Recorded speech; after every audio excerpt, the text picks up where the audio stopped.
هل أتاك حديث موسى إذ ناداه ربه بالوادي المقدس طوى اذهب إلى فرعون إنه طغى فقل هل لك إلى أن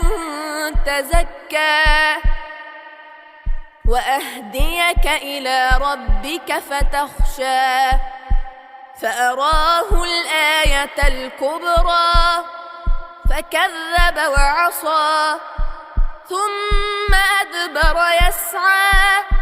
فحشر فنادى فقال أنا ربكم الأعلى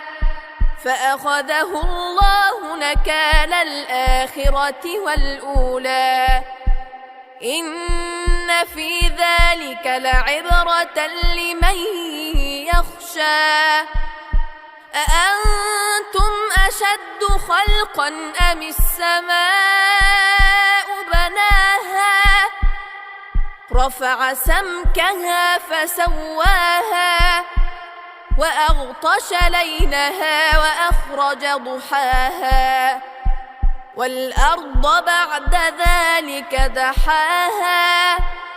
أخرج منها ماءها ومرعاها والجبال أرساها متاعا لكم ولأنعامكم فإذا جاءت الطامة